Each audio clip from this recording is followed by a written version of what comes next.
Hello, everyone out there in the internet land. Welcome to the second episode in our community resiliency model field guide, the field guide to the community resiliency model, hosted through Paradise Recreation and Parks District. And we've got a very special topic to discuss today.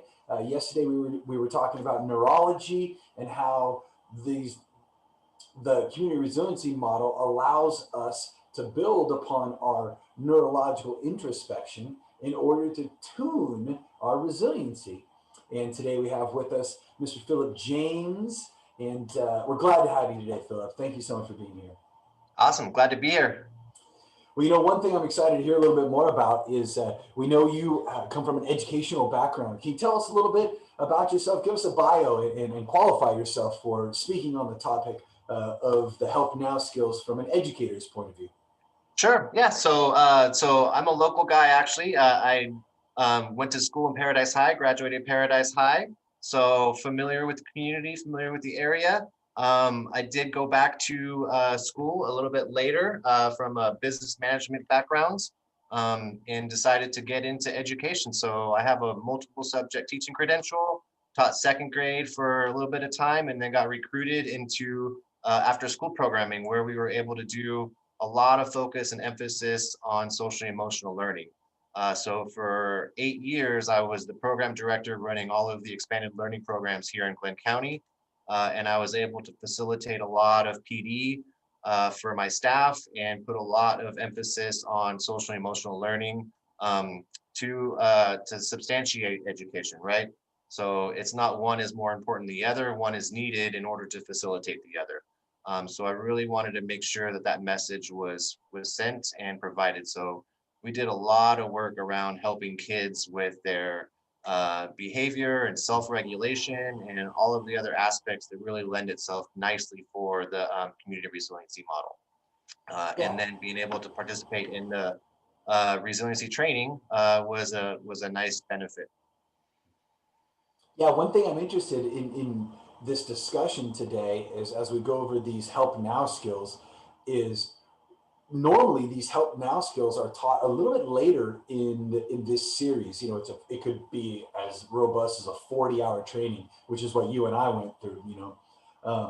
We're boiling this down a little bit, and I thought that aside from some of the other topics we're going to get into later in this week, that these skills were, as a new father, uh, instantly applicable.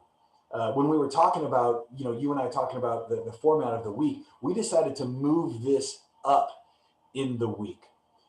We're leaving neurology, or we're keeping neurology in mind as we address this today. Can you give us your 2 cents on why, with the November 8th being right around the corner, why these help now skills should be taught earlier in this series than later? What's your 2 cents on that?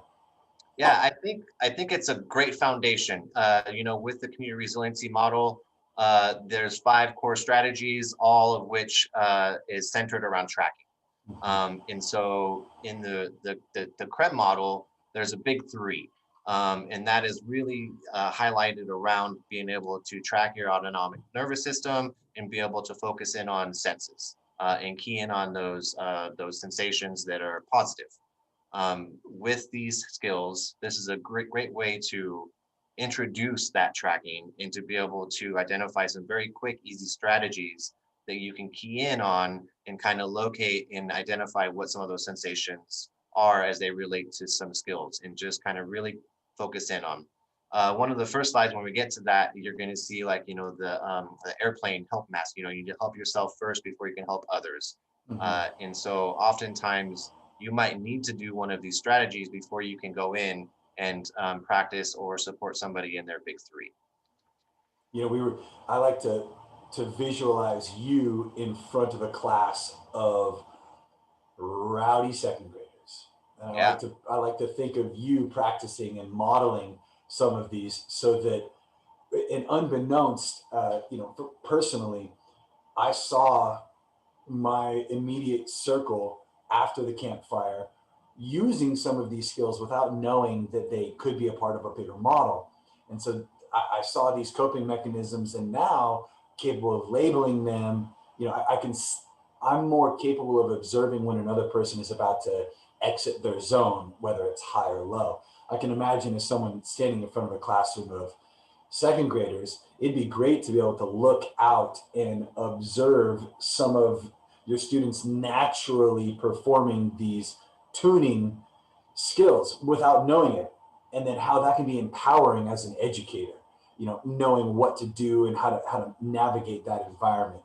um, I think you're ready to go. You ready Yeah. for it? All right. Yeah, I'm ready. Yeah, let's do it. Let's jump in and get your perspective on the help now skills. Screen sharing is enabled, so without further ado, ladies and gentlemen, Mr. Philip James. All right. Go ahead and get that sharing. Okay, can you see my screen now? Looks great. Okay, so just a quick overview backgrounds. I know, Scott, you did a great job just kind of recapping what was discussed yesterday. As we were talking about the help now, reset now strategies, it is really important to know how they relate to everything else. Yesterday, when I was in the call, if you saw the show from yesterday, I had a screaming 2-year-olds on the other side of the door. And my own personal resiliency zone was, getting a little bit fluctuating. I was noticing myself getting a little bit bumped out of my regulation because I was trying to really focus in on the episode, and then also thinking about how I'm going to go out and help support our friend's kid that was being stayed with us. So I was busy counting in my head and looking at colors and practicing some of these strategies at the time. So they are a nice, easy, quick way when you are noticing and noticing yourself kind of being elevated high or low within that resiliency zone, just to kind of help maintain your autonomic nervous system and regulate that aspect. So when we think about the resiliency zone, that was that me putting my resiliency mask on first.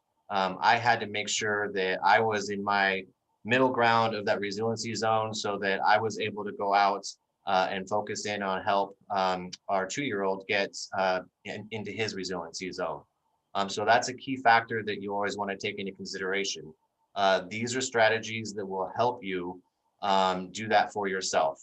You can also use a lot of these strategies, like you said, Scott, when you're looking in that classroom and you see a student starting to bounce out, to be able to kind of go over there and help them with one or two of these strategies to help themselves. That's that self-regulation piece. But sometimes you need somebody to help guide you along because you're so far bounced out that you don't realize that you're out of your resilience zone until somebody kind of helps bring you back in. So with the CREM model, you're going to be learning a lot more as you move forward. So today we're going to focus in on the help now strategies, but there's 5 core strategies that are involved with the CREM model.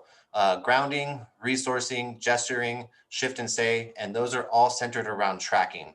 Tracking is the center for all of these other things that will help you and help others maintain their boundaries within the resiliency zone. CREM has what they call the big 3, and that is the grounding, resourcing, and tracking, which are going to be reviewed tomorrow. But for today, we're going to talk a little bit about just the single strategy of help now. And all of these things with tracking, yesterday you learned a bit about the autonomic nervous system and how that's kind of the foundation for this model. The reason why you focus on tracking is because you want to really use sensations as a way for regulating your own nervous system. The autonomic nervous system is like the gas and the brake, and you don't always have complete control over that. It's triggered by different stressors or trauma or a bunch of other things. So if you recognize that you're getting out of control within your emotions or within that, these are strategies that can just help bring the body back in place. So the skills involve specific strategies to bring down the activation within the nervous system when a person is stuck in either the high or the low zone. Strategies help the person focus on something else besides the stress and distress of the sense of being overwhelmed. The strategies activate other parts of the body and the brain so that the person comes back into balance. So we're really focused on keying in on that balance, and that resiliency zone is where your balance is most effective. For example, if you're slowly pushing on against a wall, using the strength of your arms and your legs and the large muscles of the body helps regulate the nervous system and bring it back into balance. Conversationally helping someone with a skill can help them get back into the resiliency zone as well. So looking at somebody else that you identify as being bounced out high or low, and being able to walk them through one of these strategies on their own. Ideally, we would be able to get them to the point where they've practiced enough to where they are starting to be able to self-regulate and notice on their own. And that's the ultimate end goal with the community resiliency model, is to provide these strategies and resources for people to kind of help self-regulate and monitor their own autonomic nervous system. So bringing it back all to the tracking, if you're not tracking, you're not really doing the community resiliency model. You need to make sure that you're focusing in on the sensations that are positive and neutral. The CRM model really focuses on 3 sensations: positive, neutral, and unpleasant. And you want to make sure that you are focusing in on a positive sensation through all of these strategies, and or even a neutral. The whole idea is to get your mind off of that stress and bring you back into a mode that you could be more calm and in control of your emotions. If you focus in and key in on unpleasant sensations, then that's going to continue the stressor and make matters worse. So you also need to make sure that you are able to identify when you're sensing a sensation that's unpleasant, and then also making sure that you're able to identify when you're sensing something that is pleasant, and then switching between unpleasant over to pleasant in all of these strategies. So there is some self-regulation that's involved, and it's going to take a little bit of practice just to really key in on what works for you. So there's a whole series of strategies that we're going to go through one by one, just to give you an idea and an example of some things that you can do to help put yourself back into that resiliency zone when you start noticing that you're going out of it. So another resource that is also available that's going to go through a lot of these for you is the iChill app. You're going to be learning more about this in the next couple of days, but it is an app that's available on the iPhone and Android devices, and it has all of these strategies easily embedded into them. Within the app, there is a little button right here on the up-hand corner when you download it and get it, that is the Help Now app portion of the app. And that will go through most of all of these strategies. And it even has a voice automated option that will help walk you through them if you need to. So it is a great resource if you find yourself getting kind of knocked out and you need a resource and you can't remember all of these strategies. You could use the app as a resource to kind of help guide you along some of these practices. So Scott, what do you think so far? You know, I think one of the most important things you've said is I love the example that you used on your 6th slide right here, talking about, I call it displacement theory. Yeah. You know, I like the idea of, if you're focusing on anything, you're not focusing on every other thing. And as far as neurology is concerned, which is my background, I think it's really important to talk about displacement. Is that you only have so much mental bandwidth. So if we're focusing on one thing, we're not focusing on something else. It seems so simple, but boy, is it powerful. Yeah, it really is. I don't know if you caught yesterday, Philip, when Wendy was talking about the wolf you feed. Did you catch that yesterday, what she was talking about? I'm actually very familiar with that. Yeah. I love that. I love the idea that if we can use our senses to displace, cognition, wow, that just seems incredibly empowering. So let's find out what some of those skills are. Yeah, of course. So when we think about these strategies, I want you to really think about how each one is tied into one of our 5 senses. thinking often, about the resiliency model and how it is so founded in our nervous system, and really making sure that we are regulating our own nervous system and tracking our sensations. Each one of these strategies is designed around identifying and providing a sensation for us to focus in on. Kind of what you were saying is focusing on something other than the stressor helps alleviate that stressor and kind of brings us back into more of a normal zone. So each one of these is designed to provide some form of sensation within our five senses to key in and focus in on. So something as simple as drinking a glass of water or a juice or tea. It sounds really simple, but if you're sipping on your water and like I just did, and then as the water's going down your throat, you're really focusing in on, is it a warm beverage? What does that warmth feel like going down into your stomach? What does that cold water feel like as you're drinking it and going down? Is it soothing? Is it calming? Just kind of really thinking about what you're feeling and how that's working for you. Have you ever used that strategy? Yeah, I love this thought. When I think about tasting, or when I think about ingesting liquid, I come from Lodi, California, where before I was 21, you would just take a sip of wine. It was a novel thing, right? But wow, the amount of education a person can receive on what's happening when wine hits the palate. Is it in the front of the palate, the back of the palate? Is it a warm feel? Is it a smoky feel? I think about how simple drinking a glass of water sounds, and yet how complex it is neurologically. The amount of things that our body has to do. We have to prep the glass of water. What did you drink that out of a plastic water bottle, right? Yeah. I'm drinking out of my favorite clean canteen. Like every one of those, just the feel of the glass, where I'm sitting, the routine. I don't know about you, but I wake up in the morning, and my best mornings, the first thing I do is go drink a glass of water because I'm told it's good for my metabolism. What about you? What's something you do in the morning? Do you drink coffee? I do drink coffee. So Yep. do I. And Clearly. those things, like if I don't have my coffee, my resiliency zone narrows. Yeah. And I think one of the questions that is good for listeners or watchers to kind of keep in mind is drinking that coffee more of a stimulant, as in our body needs it because of the hormonal aspects of it, or is it something that we do because it calms us to prepare our day? Right. What do you think about that, Philip? I think specific to coffee, it depends on the level of your normal intake, Sure. obviously, right? Yeah.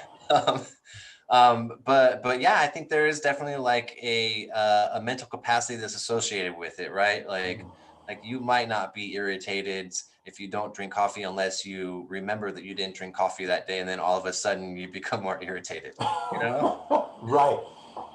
You're speaking to like the psychosomatic, Yeah, yeah, yeah. piece of it. Yeah, interesting. Is it, so I guess the question that we're asking people to think about is this something you do because it's a habit, or is it something that you do because your neurological system requires it for one reason or the other?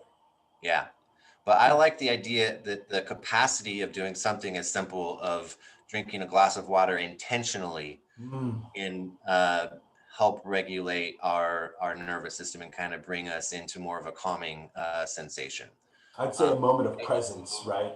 it's one of those things that we oftentimes take for granted, but if we really think about it and we focus in on it when we're in a stressful situation, it does have a calming effect, and it can help us bring ourselves back down a little bit.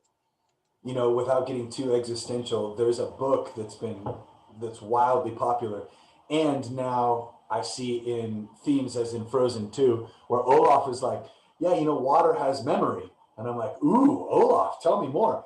I read a book a long time ago called The Hidden Messages of Water. And I think that, we underestimate how powerful this life-giving source is right here, right? It's just, oh, we're just having a sip of water. Yeah, but you're doing a lot for yourself and your neurological system at the same time. Sure. Yeah. And I think again, it just goes all back to that intentionality. So, Yeah. in the context of a classroom or students, a lot of teachers have water bottles on the tables for their kids. And so Mhm. it is a nice way that the kids could do their own self-regulation with their water or water bottle that they have readily available for them. And on the flip side, if you see someone just continuously, you know, Right? Yeah. then it's like, oh, there might be something going on with that little person. Yeah, for sure. And it's a good opportunity to check in with them. How Yeah. about this, Philip? Let's talk about what I'd love to give each skill and each person that's watching this is a moment to think about when they may use this help now skill. Sure. So I would say, if you were asking me, like, when when do I foresee myself using this help now skill in the future? Board meetings, generally in meetings, I find that if I'm getting worked up, I'm more likely to say or interact when I probably should keep my mouth shut and take a sip of water. So Yeah. for me, that's one of the places I use this help now skill is in a meeting. How about you? When can you think of a spot where you would use this? Similarly, I think I always make sure that I have a full glass of water before I go into any training or workshop or anything else, because I do tend to get pretty nervous anytime I present, no matter how many times I do it. It's just one of those things that, I get nervous. I want to make sure that everything comes out right and that I say the right things and I'm engaging. And all of that, affects my nervous system and how I respond to things. So having that glass of water is very handy for me, to be able to take a sip every now and then, and kind of help regulate myself. I think it's neat that we start with this one because it feels so accessible, It right? is. It, Yeah, yeah, I started with this one intentionally because it's one of my favorites. yeah. When we were going through the resiliency training, um, I didn't really put too much weight into it until it was brought up about the intentionality of the water drinking, right? Not just like taking a sip because it's handy and I'm nervous, but really drinking with intention to focus in on the water going down through the system and what each part of that feels like, right?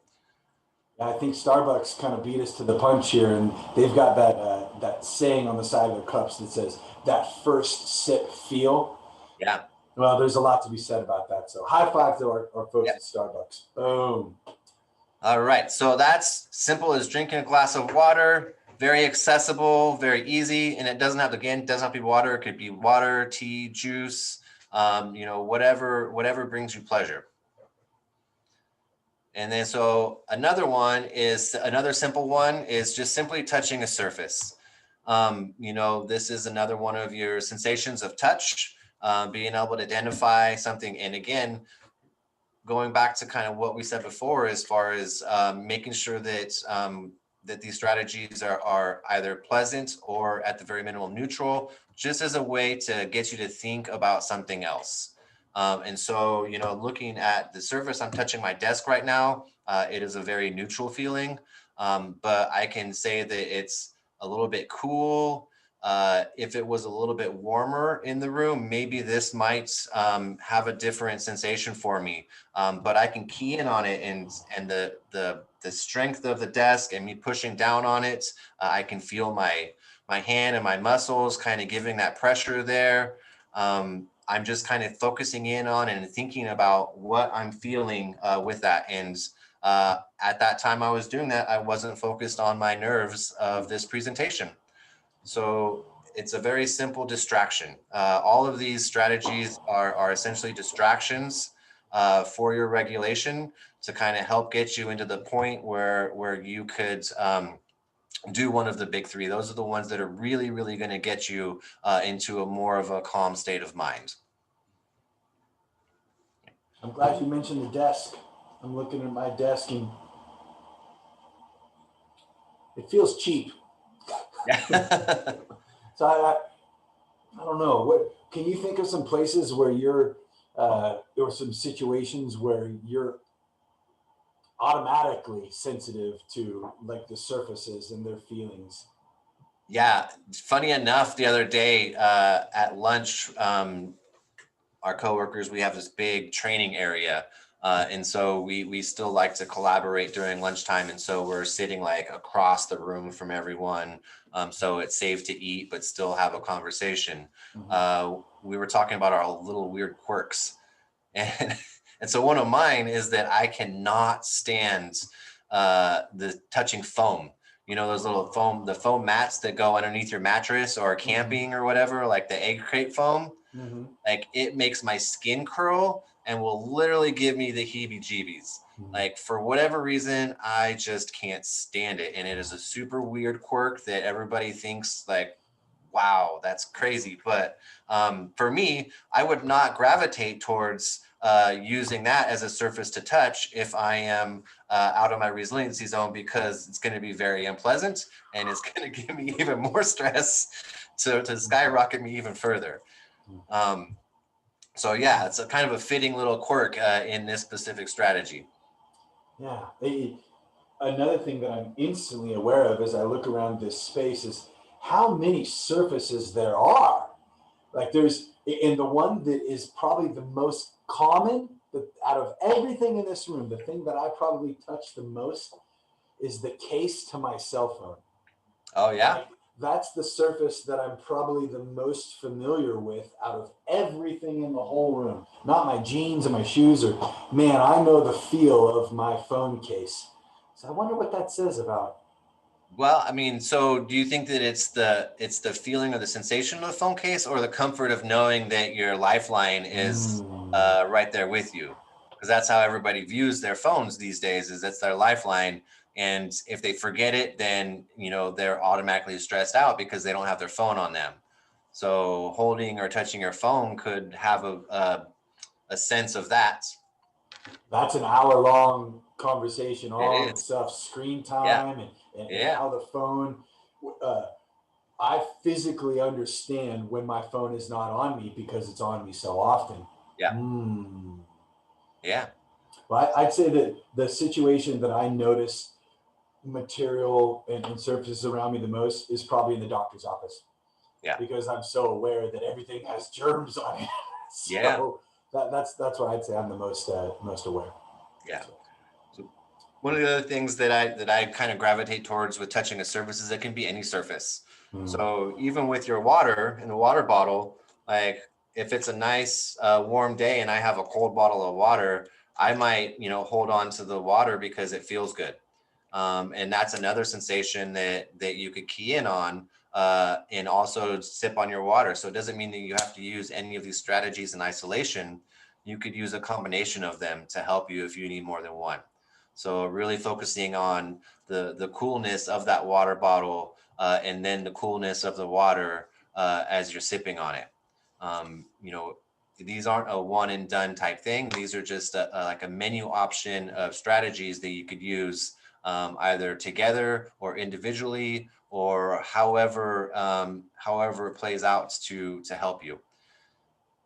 this is the In-N-Out burger menu where Yeah, there's stuff on it that you don't even know it exists yeah, until yeah. somebody else tells you about it. Then you want animal style everything. Yeah. And so, I always think about, going back to the education of the students. One of the key theories that I look at when I educate is that the multiple intelligences. Mm-hmm. And so everybody has different things that work for them. It's not a one size fits all. So, somebody might be more in tune with one of these strategies that's more aligned with the sensation of feel. Whereas somebody else like yourself who loves music, you might be more in tune with one of these strategies that really keys into the hearing, focusing on the sounds around us. That might provide more of a calming effect than feeling the surface of your desk or the coolness of a water bottle.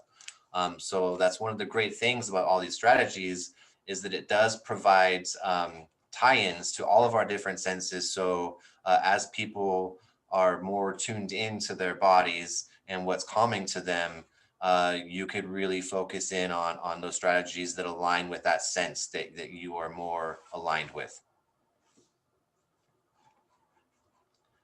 So we ready to go on to the next one? Oh man. Why don't we say one more thing that I think is a fun thought? We have, for those of you that see this, Philip and I appreciate big thoughts. I can't help seeing this slide without thinking about the movie Inception and the Uh-huh. totem, that concept of having something that brings us back to reality or whatever those things are. And as we're interacting here, my totem has always been a guitar pick, which is a very specific thickness. It feels a certain way. There's like 10,000 different types of them. But I offer that because that's something I keep in my pocket. Besides my pocket knife and my cell phone, it's always, I can reach for this whenever I need to fidget with something. Think about fidget spinners and how those became so popular. I really do want to open this up to, man, touching a surface could be all sorts of surfaces because of the world that we live in today and the use of textiles and plastics and all those neat things. So I think that's a neat tie-in to a pop culture references. What's your totem? Yeah. There's a little something for you. Nothing else on this slide. I love it. Keep rolling, PJ. Awesome. All right. So the next one focuses in on vision. So kind of looking around and identifying things and focusing on sight. There are, artists that love the visual aspects of the world is an art form. So just really paying attention to the spots on the wall. So for me, in front of me, I could really look at the paint speckles and seeing how all of the different waves and motions kind of reminds me of a Jackson Pollock or something along those lines. All of the different animate or inanimate objects that are around us have intricacies that we just oftentimes overlook. But if you really look at it and focus in and pay attention to a lot of that stuff, it's going to, again, distract you from whatever that stressor is that was bumping you out of your resiliency zone and kind of get you back into a more common place where you can think rationally and respond rationally. And that's the whole purpose of this, is just, again, key in on something else and use it as a distraction. But I have never noticed all of the different textures and layers in the paint in my office until right now, when I'm just staring at it so intently. And it's pretty awesome, to be honest. Yeah. Yeah, this gets me fired up on the educational perspective of Philip in front of a large group of children, and there's this one student, little Scooter, little Scotty in the corner. Man, you catch him from your perception staring off into space. Well, with Yep. this new information, maybe little Scooter is down regulating his neurological system. We perceive him as staring off into space. No, little homie he's not distracted. He's practicing a neurological down regulation in that moment. Yeah. Well, that's a heck of a like a paradigm shift. As a newly informed teacher, I would think twice before chastising little Scooter for not paying attention. I may even compliment him for taking good care of himself. Interesting, Philip. Absolutely. And that is 100% accurate. Even with any student's behavior, there is always a reason for it. And it is rarely to never with ill intent. There's a reason for everything. And, students, especially the younger students, they are still learning how to communicate and how to navigate the world. So every action is a form of communication, and they're just trying to tell us something. Our job to figure out what that is. Yeah, this also has back when we used to travel often. This has a walk into a new terminal and kind of drink it all in moment. Not only are you people watching, but you're place watching. As we travel as well. That's why I think why travel is so fascinating. Is if you have the awareness, man, there's so much to see in such simple settings. There is, yeah. And this is, one of those strategies that it literally doesn't matter where you are or what environment you're in. when you come across that stressor that bumps you out of your resiliency zone, there's always going to be something to look at, even if it's a empty wall or a blank sheet or something. It's, it's something that you could look at and focus in on and distract yourself from that stressor. I like the idea of challenging ourselves to see things that have been there all along, like what's on the other side of your screen right now, right? Yeah. Yeah. That, If we're that, outside and my wife tends to get low blood sugar real easily, mm-hmm, and that affects her mood drastically. And mm-hmm. so if we're outside, we love looking at the clouds and trying to, see what the other person sees or doesn't see, and coming up with our own images in the clouds. And that brings her back down almost immediately and gives me enough time to get a energy bar or something in her system, and then we can kind of move on. Yeah, this feels like something we've been trained on, or the game I Spy.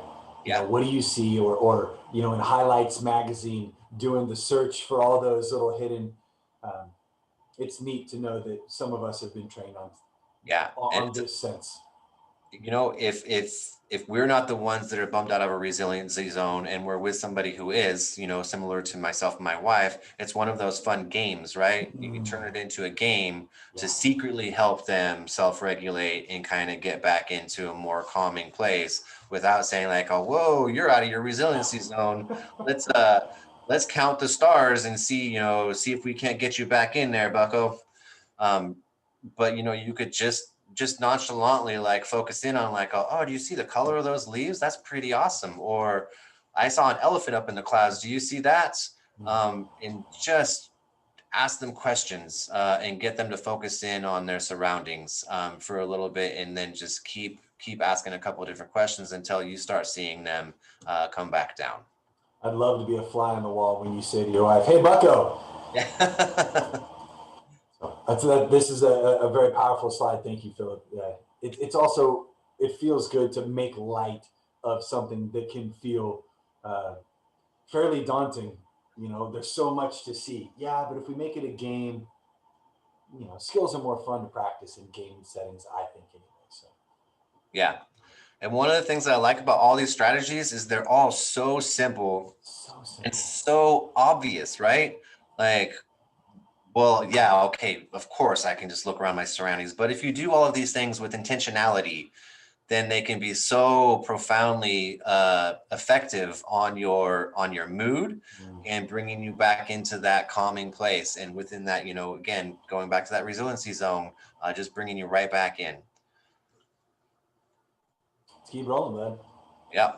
So the next one, if we do with intentionality, is just kind of looking around and focusing on colors. This is another one for those visual learners, and just kind of looking in, like there are colors everywhere. The world is not black and white, and even within black and white, there's different shades of black and different shades of white. And just being able to focus in and key in on it and count how many you see. So if I can count 6 colors that I see, like right just in my calendar, that's right off here, I've got yellow, red, white, gray, blue. Um, there's a black as well, just right in front of me, right there. Yeah, I think this is a great graduation from the previous slide. Is once we've practiced the art of observation, then we can hone, what we're looking for. Which then ultimately, one of the reasons I like that, our training involved this color spectrum is because so many of our emotions and senses can be described through colors. Yep. So that's another neat tie-in.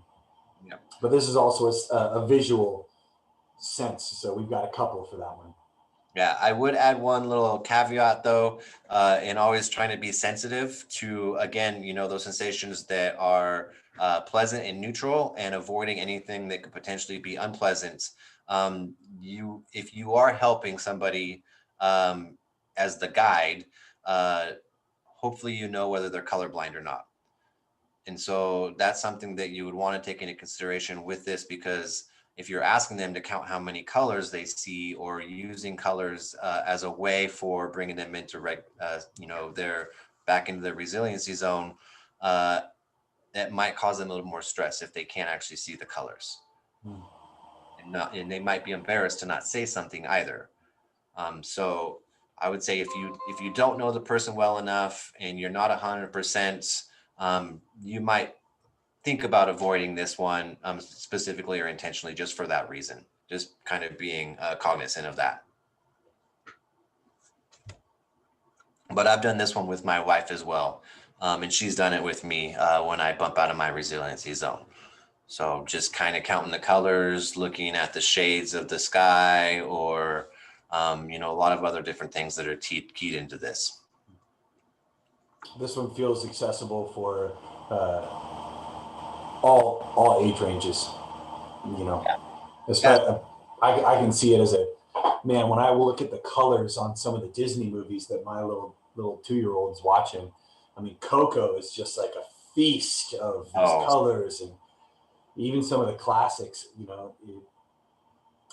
It's fascinating to have each of these on my awareness now, knowing that a large majority of the people that I run into on my daily interactions don't have this on their awareness. So it just feels like drinking a little bit more from the sensations all day long, which has brought more joy to my life.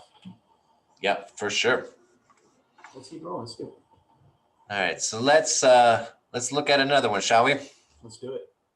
All right. So, what is the temperature of the room? Is it hot, cool, warm? This is another one that is important to focus in on whether that sensation is pleasurable or not. If it's 110 degrees and that's the reason why you're stressed and bumped out of your resiliency zone, then you probably don't want to focus in on the temperature of the room. That's where it's important to note and identify whether that sensation is pleasant, neutral, or unpleasant. And if this is one of the things that is unpleasant, then use one of the other strategies that will allow you to key in on something that's more pleasant or neutral. But if it is kind of just like a neutral thing, you could definitely kind of look at it and say, I'm feeling a little bit warm right now. I'm going to counteract that with a cool drink of water, or with a warm cup of tea, but I'm not necessarily uncomfortable. I'm just kind of noticing what the room feels like and what the temperature is. I think this is an empowerment slide Yeah. that, so often, especially as an outdoor educator, and thinking about the hierarchy of needs, if someone is cold, they're definitely not focusing on their calculus homework. Nope. If someone is too hot, they're absolutely not interested in whatever brilliant thing I have to say is, right? As far as hierarchy of needs, this feels empowering because it feels like it's so overlooked. Keep a sweatshirt handy. Be ready to take off layers, and empower ourselves to do that. Yeah. Especially, I didn't think I was going to say this live on the internet, but I'm allergic to being cold. It's called Raynaud's syndrome, and I puff up when I get too cold. Oh, So wow. it's not hard for my wife to be like, "Are you a little cold?" And my lips are swollen. To me, I've got a built-in like resilient zone for cold. Most Yeah. folks, I'd really like to know. I mean, even just traveling down the hill into the valley, it's 10 degrees warmer than up here on the ridge. That probably plays some kind of toll on a person's system, going up and down down the hill. So that's a fascinating slide for help now skills. For sure. All right, let's look and see what else we got in here, huh? Okay. All right, so notice the sounds within the room and outside. This is one of the things that I thought of you for those that are musicians and really in tune with audio. Just being able to think about, do I hear a clock ticking, and kind of keying in on that, or maybe there's some birds chirping outside. Whatever, maybe there's the hum of the air conditioner or a heater or something like that. but just really focusing in on what your surrounding sounds like. I would imagine this is something that you've probably practiced, Scott. Yeah, it's interesting when we bring up any of these senses, it feels like there's a sense that I have to focus on turning off in order to focus on another one. And oftentimes, when someone coaches me to pay attention to what I'm listening to, I close my eyes. I'm like, what am I listening to? Same with taste. If you have that real delicious bite of food, it's almost natural just to close our eyes to maybe create more processing bandwidth. Mm-hmm. Do you know what I mean? And Yeah. I think that this is a neat opportunity to invite awareness, uh, especially to some of our routines. Before we went live today, everyone, I was asking Philip, does he listen to music or is he more of a podcast guy? And then you said you're a podcast guy, but you said you're a podcast every morning. You didn't mention that you're a podcast guy when you get home in the evening with the kids and the wife. Yeah. There are certain sounds that fit into certain parts of your day, right? Yeah. When I think about the resiliency zone and the magic carpet ride of ebb and flow, energy absorption and discharge, you're going to catch me listening to Metallica or real rock heavy sounds early in the morning to get myself going up. But by the time it hits 9 or 10 p.m., ain't nobody listening to Metallica around our house. That's when we listen to the Enya or the Mhm. softer sounds. So I hadn't really thought about it until this conversation about you. It sounds like you like a little bit more, I want to say, um, less aggressive sound as you get your day up and going. Is that right? Yeah, I will listen to rock in the morning on my way to work as well. I take that opportunity to really catch up on news, honestly, is Mm-hmm. why I listen to a lot of the podcasts in the morning. Um, by the time I get home with the baby and the wife, and I'm dad at that point. Right. So my freedom and flexibility to listen to what I want pretty much is left at the office as soon as as soon as I start heading home. Mhm. Um, but yeah, there are definitely those times. I would say that I'm not gonna listen to Rage Against the Machine at like 11 o'clock right before I'm getting ready to go to bed. You Mhm. know, that's when the baby lullabies is just as enjoyable to me as it is for my son. Right. Yeah. It's it. I think that, yeah, the big thought around this is this feels like, especially with ear pods and with noise canceling and with how accessible music is, this feels like it's a 10 times multiplier. We have a lot more control over what goes into our ears than maybe even 10 years ago. So this feels like a highly accessible, highly utilizable tool. It is, but and I know that I'm going to be beating a drum here, and I said that intentionally with the sounds and everything Mm. else. But really focusing on why we're practicing these skills, right? And so we're practicing these skills and we're choosing these strategies to help regulate our mood, our resiliency zone. So going back to that conversation we had just a little bit ago about me practicing some of these strategies because we had a 2-year-old that was cry screaming yesterday, right? Focusing on the sounds around me probably wasn't going to help me get into my resiliency zone, right? That was a factor that was helping bump me out. So identifying and selectively choosing which strategies based on our surroundings is going to help us get in there. So depending on what is causing you that stressor that's causing you to go outside of your resiliency zone, if it is sound related, then you want to find something to distract you from the sounds. So in order for me to bring myself back into the resiliency zone, I had to kind of tune all of my surroundings out, right? I had to tune off the crying. I had to tune out the conversation that was currently happening at that time.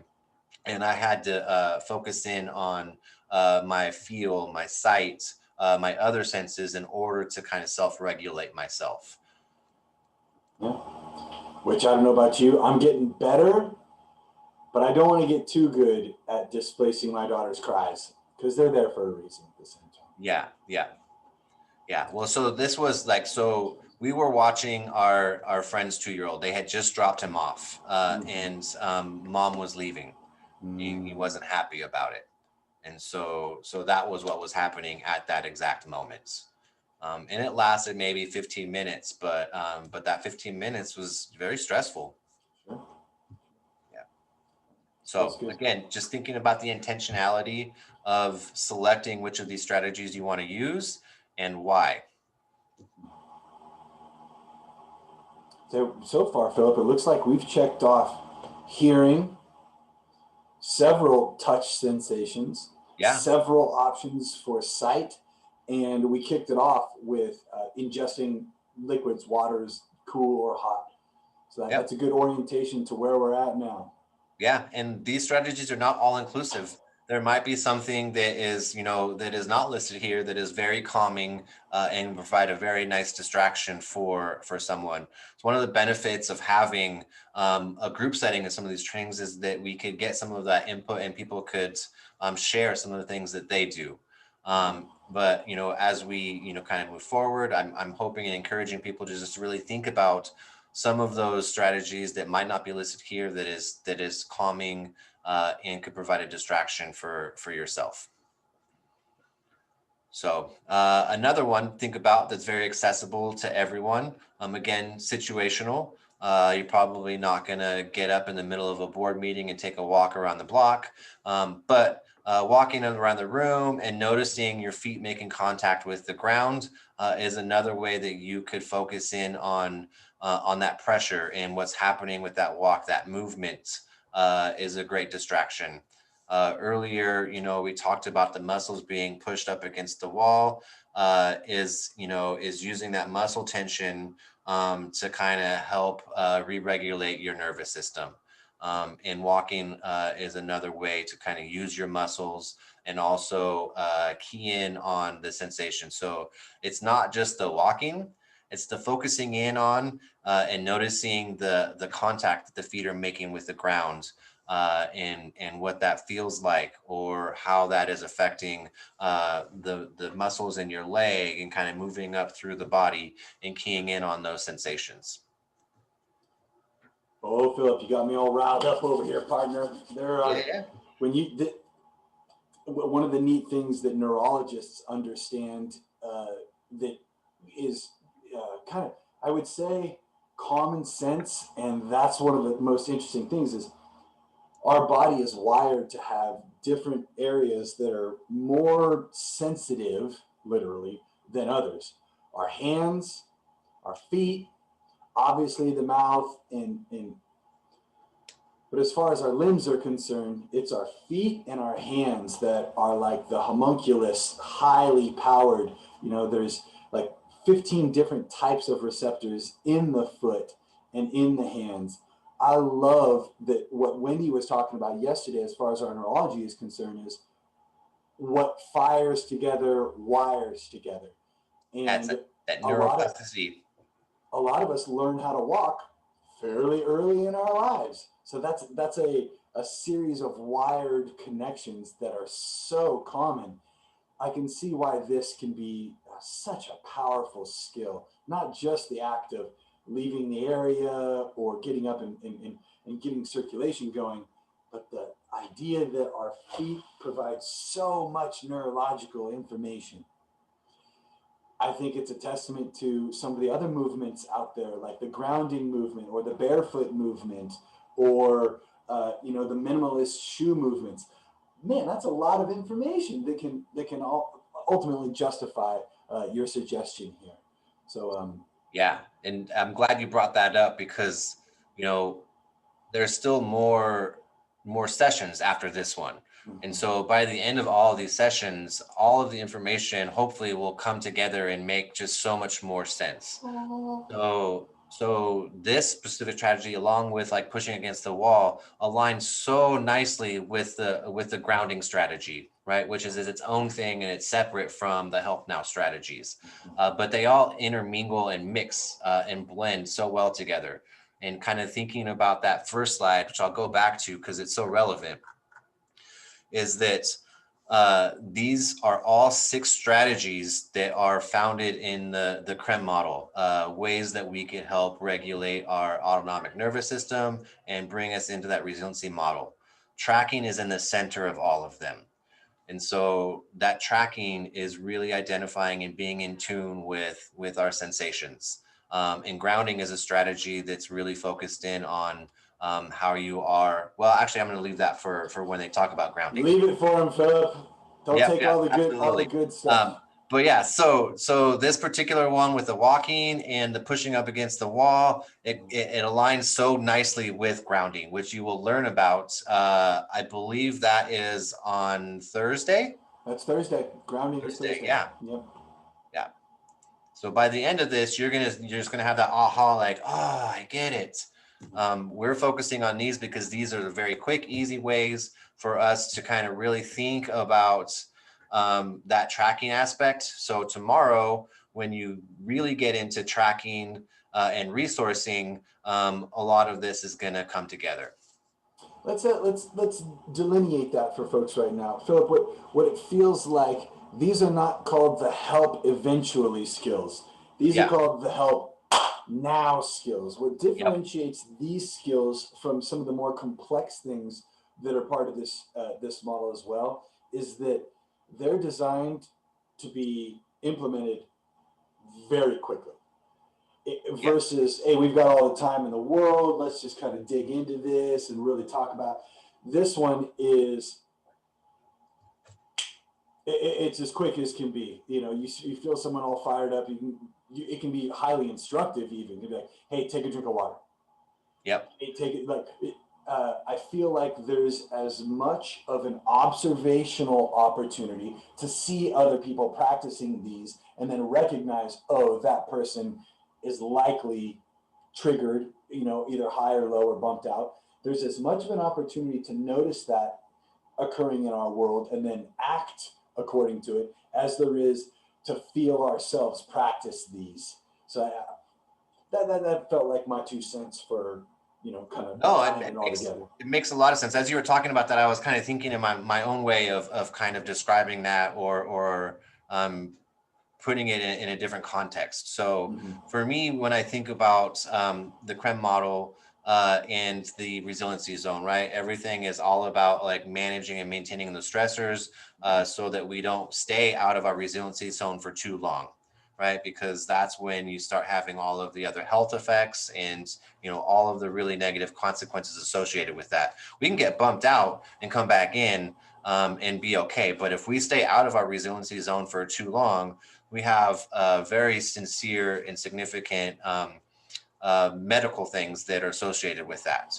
So when we think about the medical metaphor, I guess, I would put these strategies as a Band-Aid. So you get a cut and you need to put a Band-Aid on it or something just enough to stop the bleeding to get you to the hospital, the doctor, where they're going to do the more permanent fix.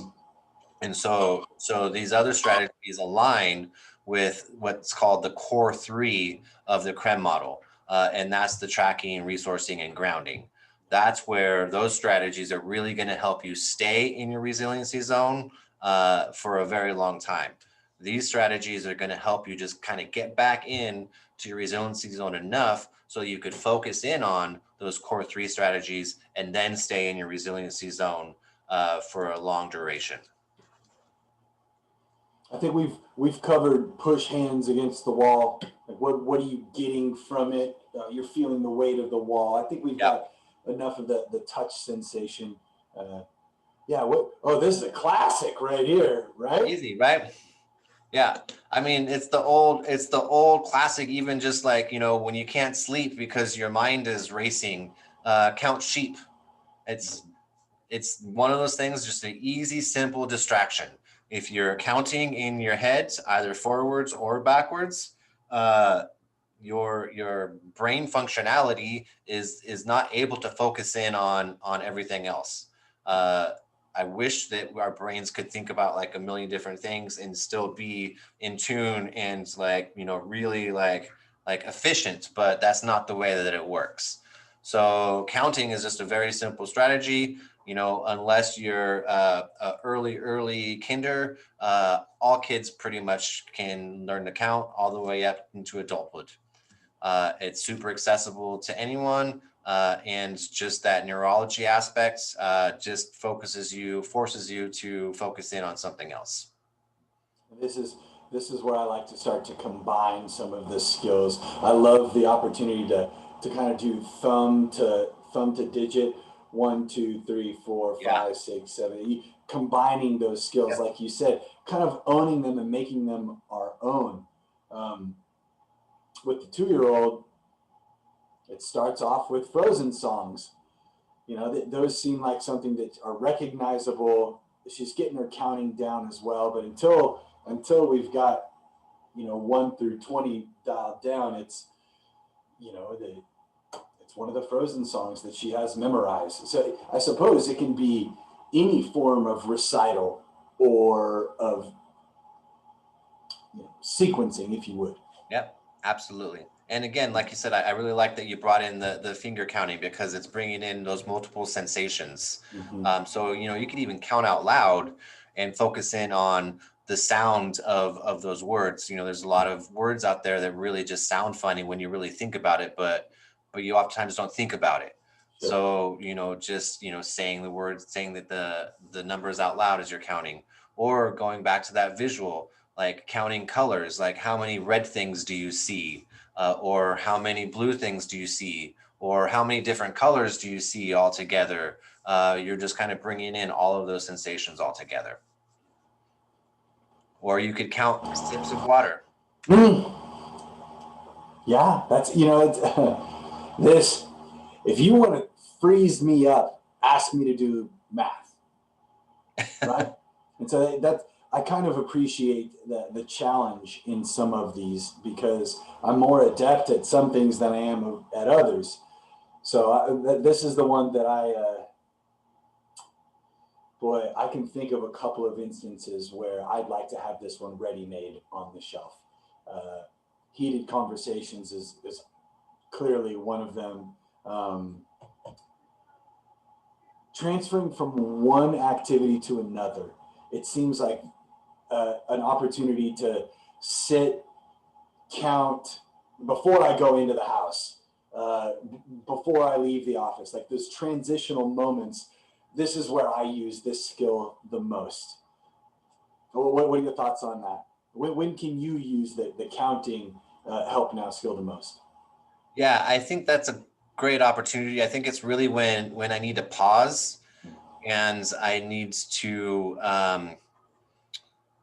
really think about my next steps, right? And so, rather than responding when I'm upset or something else, doing a quick count allows me to kind of regain my thoughts, and really make sure that what I'm saying is what I want to say, or how I'm responding in a certain ways where I want to respond. So for me, it is very much in one of those, like I catch myself before I act outside of my resiliency zone.